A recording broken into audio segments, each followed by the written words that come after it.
The coffee hit the floor before her brain caught up. Just the sound, ceramic against tile, a wet splatter, made our son flinch from the hallway. She didn't even glance his way. She was too focused on me. Or rather, on what I had just said. I didn't repeat it. I didn't need to. The words had already carved themselves into the silence. Practicing for when you're gone. She stood there frozen, holding the handle of the broken mug like it might explain something. Her lips opened slightly, like she had a comeback ready. Maybe some half-hearted joke or a guilt-tripping deflection, but nothing came out. I calmly reached for a paper towel, wiped up the coffee like I'd done 100 times before, and dropped it in the trash without looking at her. I made his lunch, I said, zipping up our son's Spider-Man lunchbox. Pancakes in the thermos. He likes when I cut them into little triangles. Still no reply from her. Just wide, mascara-smudged eyes watching me like I'd grown a second head overnight. I slid the lunchbox into his backpack, grabbed my keys, and paused just long enough to say, "Check your inbox," before walking out. And that was it. No yelling. No slamming doors. Just one quiet morning detonated by a single sentence she never expected. You could practically smell the fear starting to rise off her skin like steam. To the people listening, yeah, you. Over 90% of you hear stories like this, feel something, and move on without hitting that little subscribe button. I'm not here to beg. But if you want us to keep doing this, pulling the curtain back on stories nobody talks about, hit it. It keeps the team going, and it tells the algorithm we're worth your time. Anyway, she had spent the last 4 months treating the house like a layover. Not a home. The late-night team dinners. The surprise client meetings. The networking events that somehow didn't include spouses. At first, I believed her, or maybe I wanted to. I played the role, made dinner, helped our son with homework, pretended the empty seat at the table wasn't a warning sign wrapped in lipstick and lies. But here's the thing about silence. It gives you room to prepare. She didn't know about the night I waited up in the garage with the lights off. I sat in the dark, arms crossed, while her car pulled in at 12:47 a.m. I watched her adjust her hair in the rearview. Watched her text someone, smiling. She didn't know about the second phone I found under the passenger seat when I vacuumed the car for her birthday. Or the lipstick stain on the passenger side vent. Smudged. New. I didn't explode. I didn't cry. I didn't confront. I documented. That morning, she was still riding the illusion that she had the upper hand. That I was just some tired dad too distracted with bedtime stories and grocery runs to notice her slipping away. But here's the thing she didn't get. I wasn't cold because I stopped caring. I was cold because I stopped pretending. There's a difference. She stood in the wreckage of her own performance. Bathrobe, wild hair, that pathetic little gasp she made when the cup hit the floor, and realized, maybe for the first time, that the script had changed. And she wasn't the one holding the pen anymore. Sunday mornings used to mean waffles, cartoons, and my son running down the hallway in his superhero pajamas. She used to join us. Used to. These days, she didn't even pretend to be part of that ritual anymore. Sunday morning was just another hangover with a different story. So while I sat on the floor helping our kid build a Lego spaceship, she finally decided to open her laptop, probably expecting a calendar invite or some useless LinkedIn message from a guy she swears just sends networking memes. Instead, what greeted her was a cold, silent folder. Draft separation proposal, initial review. No message. No angry manifesto. No accusations. Just that title, sterile, legal, final. She clicked it, expecting maybe a bluff. Maybe I was trying to scare her straight. But then she saw the first document. Custody proposal, weekday/weekend rotation. It was labeled clearly. Bullet points. Specific days. No dramatics, just logistics. The second file, asset division, phase 1 recommendations. Every account, every vehicle, even the storage unit she thought I'd forgotten about. All of it was there, sliced clean with no malice. Only precision. She kept scrolling. The third document was worse. Absence log, nights out, May through August. 87 dates. Timestamped. Each one showing her late returns home. Some had screenshots, her car re-entering the driveway. Others had journal entries. What our son asked me while waiting for her. The snacks I gave him to distract him. His drawings. The ones she never saw. On June 18th. Is Mom still alive? That one hit hard, didn't it? She scrolled faster, like speed might outrun the truth. But it didn't. Near the bottom, I'd attached an annotated calendar. Marked in yellow, every night she was at work. Marked in red, every school function she missed. End-of-year recital. Parent-teacher night. The day he was sick and asked for her. And finally, The night she came home at 2:13 a.m. and smelled like someone else's cologne, marked in black. She slammed the laptop shut like it had personally insulted her, then just sat there, frozen, like the ghost of the woman she used to pretend to be. But here's the thing. She still didn't believe it. Not yet. She told herself I was bluffing, that it was just a warning shot, that I was hurt, not serious. Because if she believed otherwise, she'd have to accept the real horror, that I didn't yell because I wasn't trying to fix it. I was just done. She paced the kitchen later that day, muttering to herself like a criminal retracing steps at the scene of a crime. She wasn't crying. Not yet. She was calculating, trying to figure out what I knew, how long I'd known it, and what I planned to do next. The irony? Everything she needed to know was already there, in the silence. In the fact that I hadn't included a single paragraph of why. No begging. No bargaining. No, we need to talk. Because when a man truly lets go, there's nothing left to explain. She picked up her phone, probably to text me some carefully crafted non-apology. I saw it light up from across the room and ignored it. Instead, I pulled another Lego piece out of the box and handed it to my son. Here, I said, this one's for the rocket boosters. Because some Sundays are for building. Others, they're for demolition. Monday morning didn't start with coffee or small talk. It started with her phone buzzing like a fire alarm. She'd been up all night pretending to sleep, the glow of her screen lighting up the bedroom as she scrolled through my files again and again, hunting for a crack. She told herself she'd call Susan first thing. Our family lawyer, the neutral friend who drafted our wills and our refinancing agreements, who had hosted us at her lake house last summer and laughed at our inside jokes. Susan was safe, predictable. Susan would tell her what to do. She dialed once. Straight to voicemail. She tried again. Voicemail. She sent an email, typing fast, a little too forcefully. Susan, call me urgently. We need to discuss my husband's documents. Hit send. Waited. Her phone buzzed a minute later. Not a reply from Susan, but an automated response. Neat and clinical. Due to a conflict of interest, I have recused myself from representation. Please refer to independent counsel. This decision is final. That was it. No greeting. No signature. Just a legal wall dropped right in front of her. She stared at the screen, reread it twice, then 3 times. Her mouth opened and closed like she was trying to breathe underwater. Conflict of interest. Recused. Independent counsel. The words sounded like another language to her, but I knew she understood enough. She had just lost the one person she thought would protect her. She slammed the laptop shut so hard the lid bounced, grabbed her robe tighter, and bolted out the back door barefoot. I was trimming the hedges, earbuds in, wearing a plain t-shirt and an expression she hadn't seen in months. Calm. Composed. Focused. Why is Susan dropping us? She blurted, voice high and brittle, the us, almost a squeak. I didn't even stop clipping. She didn't. I looked up then, met her eyes for a fraction of a second, and delivered the line like I was ordering lunch. She's representing me now. Her face drained in real time, all color gone, like watching a Polaroid develop in reverse. She reached for the patio chair to steady herself, nails tapping on the metal. You can't. She's always been. I clicked the trimmer off and let the silence do the work. She had no idea how many quiet coffees Susan and I had had in the last 2 months, how many late-night phone calls she'd taken after seeing my evidence, how easily she had agreed to switch sides once the truth was laid out. I set the trimmer down, wiped my hands on a rag, and gave her a look that wasn't angry, wasn't smug, just final. Call whoever you want, I said. But don't call Susan. She stood there, clutching her robe like a shield, the dew from the grass creeping up her bare feet, and for the first time, she looked smaller than the house she used to rule. She tried to speak again, but nothing came out. I picked up the trimmer, slid my earbuds back in, and pressed play on a podcast. Not music, just a podcast about bonsai care. She had no idea I'd started learning it weeks ago, quietly shaping little trees while she was out networking. Behind me, I heard the screen door slam as she fled back inside. The panic had started to bloom in her chest, full and choking. She thought she was losing a game. She hadn't yet realized the game was already over. The hedges were coming along nicely. She came home that evening like a ghost looking for a body, pale, hollow-eyed, moving through the kitchen in slow motion, trying to find something that hadn't shifted under her feet. The house was too clean, too quiet. Her own heels clicking on the hardwood sounded like gunshots in a tomb. Then she saw it.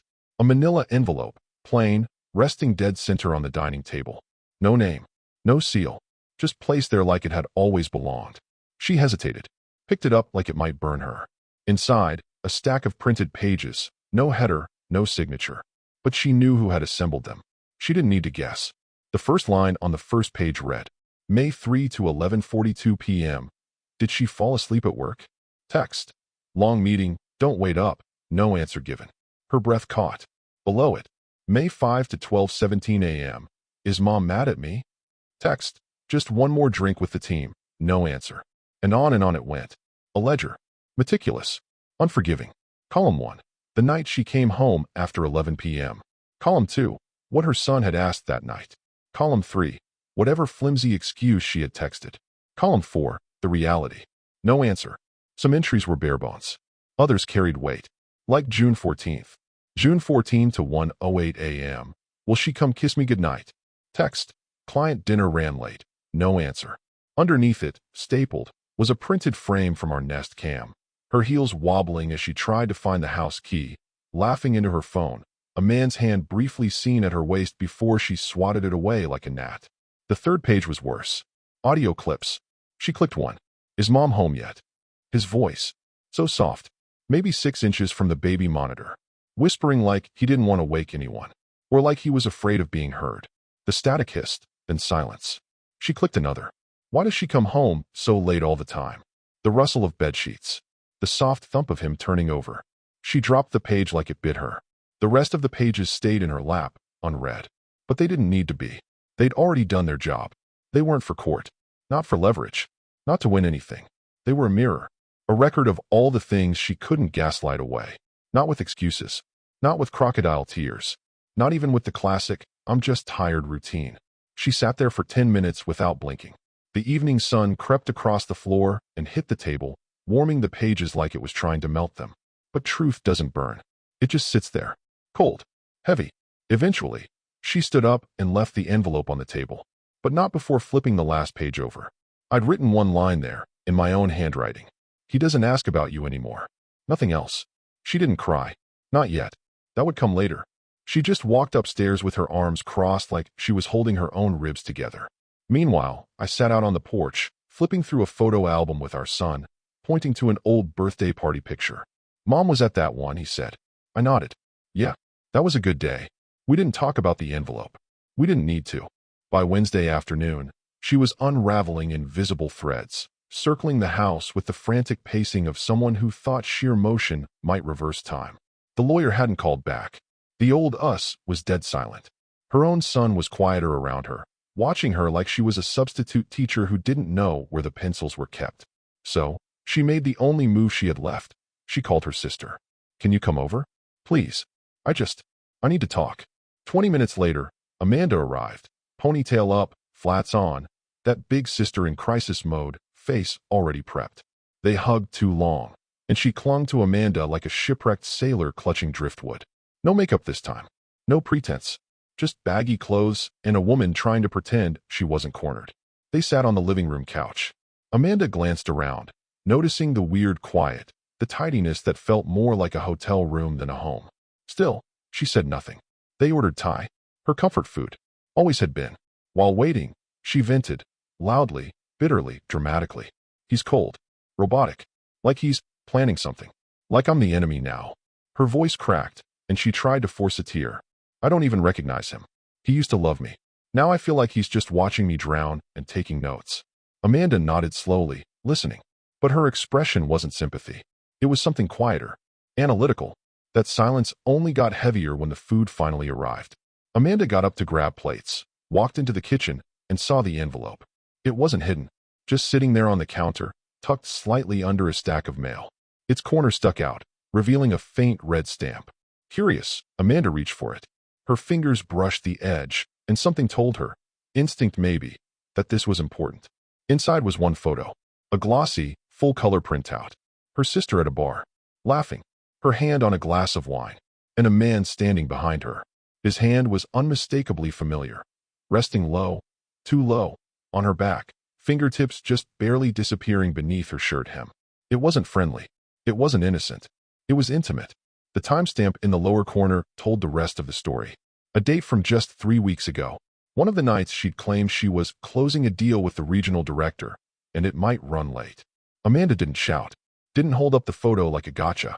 She just stood there staring at it for a long time, her fingers tightening on the glossy edge.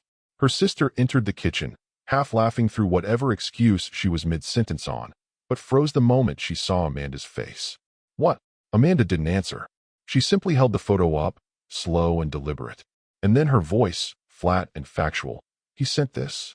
She nodded, breath hitching. I don't know. It was just there. Amanda's mouth pressed into a hard line. Who is he? She asked, still looking at the picture.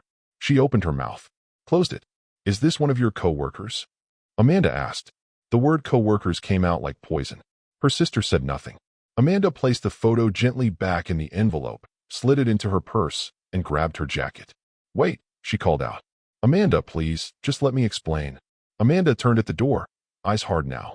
No, you had me fooled too. But this, she held the purse tighter. This explains more than anything you've said tonight. And just like that, she walked out, left the takeout on the table, untouched, left the door open behind her like even closing it felt too final. She stood there in the hallway, listening to the distant hum of Amanda's car starting. The smell of green curry and spring rolls filled the kitchen like a cruel joke. She didn't eat, couldn't. She just sat at the table staring at the steam rising from a dinner that was never going to happen. No fights, no shouting match, no scene, just truth, quiet, sharp, and surgical, one envelope at a time. Thursday morning arrived with a knock, not the frantic kind, not someone trying to alert or warn.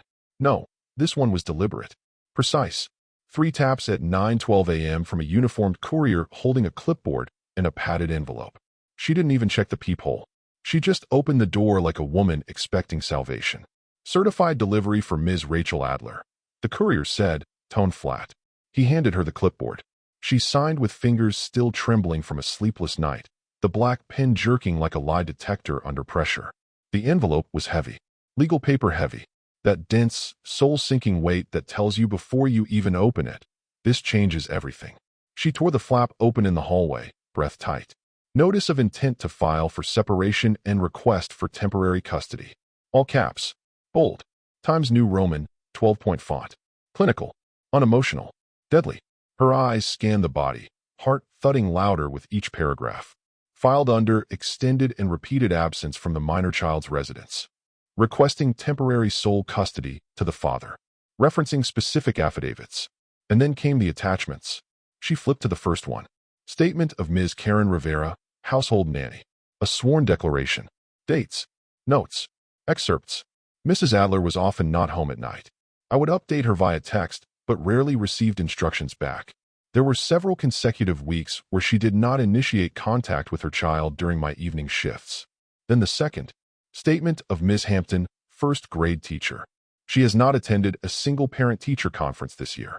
Communication is consistently through Mr. Adler, who provides support materials and attends all school events. And the third, Mr. Stein, aftercare program supervisor. Emergency contact has always been Mr. Adler. He is present at every pickup. Mrs. Adler is unknown to our staff. Each line sharpened like a scalpel. She stood in the hallway, shoes still untied, reading them again and again. Her hand clutched the edge of the doorframe as if the wood could stabilize her internal collapse. She wasn't breathing anymore, just heaving. Then she saw it. The bottom of the cover letter. Not a law firm's name. No shiny partner title. No polished signature block. Just one name. Daniel Adler. Typed clean. No signature needed. Her scream was instant. A sharp, primal burst that cracked the stillness of the house like a dish thrown at a wall. She slammed the envelope on the counter, scattering the pages across the marble like shrapnel. How could he do this? How dare he do this? She reached for her phone, started typing a message, some unhinged rant she probably thought would corner me into backing off, but stopped halfway through. What could she even say? Please don't use the truth against me. She deleted it. Typed again. Deleted again. Then threw the phone on the couch, chest heaving, eyes wild. Because this wasn't just another scare tactic. This was formal, filed, structured. Every dotted I felt like a tiny dagger to her ego. And worst of all, it was effective. She was no longer the one silently slipping away, leaving the family to rot while she chased bar tabs and approval from people whose names her son didn't even know. I was the one walking away now, and I wasn't slamming the door behind me. I was locking it, document by document, testimony by testimony. until her access was nothing but a memory she couldn't revise. The narrative had shifted, not just in court, not just legally, but fundamentally. She wasn't the abandoned wife. She was the absentee, and the record said so. Friday morning, she woke up convinced she still had pieces left to play. The panic from the legal notice hadn't faded, not even slightly, but somewhere between denial and desperation, a new fantasy had taken root in her head. If I take back control of the finances, I can still steer this. She had no idea the wheel had already been detached and sold. She wrapped herself in a robe, hair still unbrushed, and settled at the kitchen counter with her laptop. Fingers trembling, she logged into our joint bank account. She'd always considered it our money, even though she hadn't paid a single bill in months. I never argued it, never rubbed it in, just paid everything quietly. Until now. Access denied. She blinked, refreshed the page, tried again. This user is no longer authorized to view this account. She tried the savings, then the brokerage, then the emergency fund she never asked about but always assumed she'd get half of in the divorce she thought she'd initiate on her terms. Same response. Locked. She opened a new tab and logged into the car lease portal. Maybe she'd pull the documents, prove she co-owned the vehicle, maybe even sell it before I got wise. Access denied. Account no longer active under your credentials. She froze. Hit back. Tried again. Same thing. Then a third time, on instinct, on ego. Her reflection in the laptop screen was now a woman she wouldn't have hired to water her plants. Eyes hollow, lips dry, shoulders hunched. She typed fast now, sweating, pulling up the mortgage info. Nothing. Then an alert message popped up. Property now managed by the Adler Trust entity. She didn't know what that meant. Not really. But it sounded permanent. It was the house, the accounts, even the damn HOA autopay.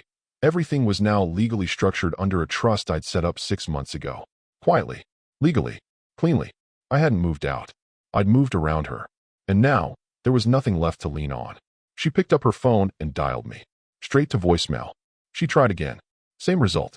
On the third try, she finally got the outgoing message.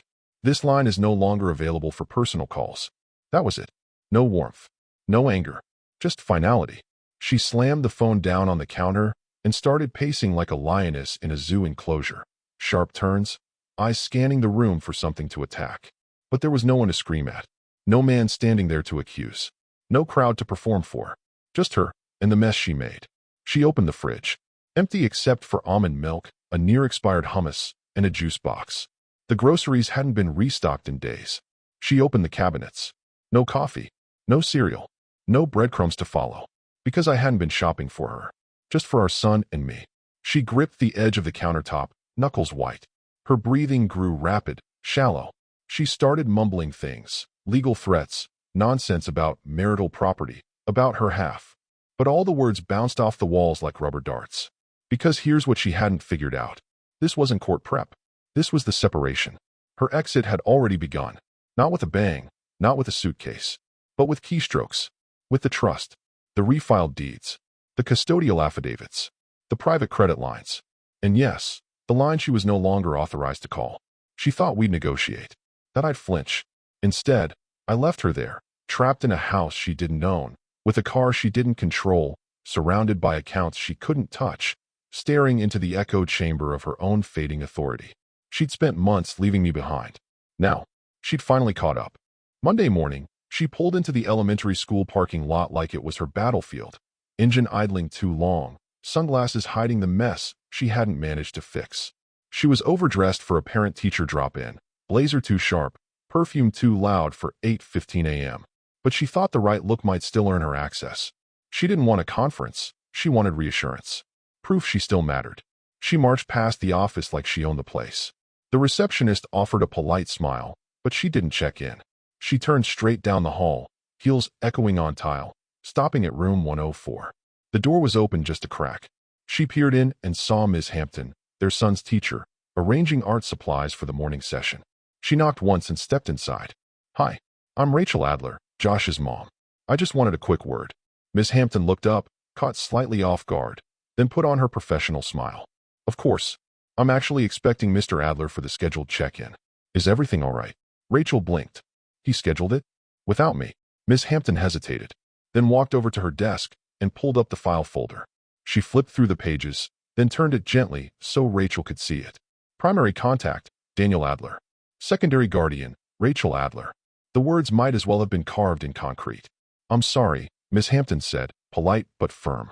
For all updates or scheduling, we're required to go through the primary guardian listed on the record. That's school policy now. Rachel's throat dried up. He changed this. Miss Hampton paused. The form was updated 6 weeks ago. Signed and notarized. Everything's been transitioned per district protocol. Rachel's mouth moved, but made no sound. Her arms crossed instinctively. She tried to smile, tried to spin something about work hours and misunderstandings, but the teacher had already turned back to her clipboard. If you'd like to speak with me directly, she said without looking up, Mr. Adler can approve a secondary session and add you to the calendar. Right, Rachel croaked. Of course. That makes sense. She backed out of the classroom like someone leaving a stranger's funeral. The hallway felt colder now. Longer. She passed the wall of crayon drawings, saw her son's name on a cutout leaf for the gratitude tree. It read, I'm thankful for Dad. He always shows up. Her steps quickened. She didn't want to cry in the school hallway. Back at her car, she yanked open the door, threw her bag into the passenger seat, and collapsed into the driver's seat with a gasp that almost sounded like laughter. Like the final slap of irony had just landed. And then she saw it. Tucked under the windshield wiper, a folded sheet of printer paper, the kind kids use for drawings. Her heart seized for half a second. Maybe it's a card. Maybe he made me something. She stepped out and unfolded it. 2 stick figures under a bright yellow sun. A bench. A swing. The taller stick figure had glasses, mine. The smaller one had spiky brown lines. Our son's hair. To the side, a blank space. No third figure. Just grass. At the bottom, in crayon. Just us two now. Her hand dropped to her side, the drawing hanging limp like a flag at half-mast. Her throat tightened. Her eyes filled, but the tears didn't fall. Not yet. Because the weight wasn't just sadness. It was displacement. Even her son, in the simplest language possible, had redrawn the family without her. She was no longer default. No longer assumed. She was a guest in her own child's life. And like any guest, she now had to request permission, if she wanted to be seen at all. She sat by the window on Tuesday morning, staring at the hedge I trimmed 3 days earlier, now slightly overgrown again, just enough to irritate her. It used to annoy me how quickly it grew back. Now it was her turn. That's what happens when you think things will wait for you.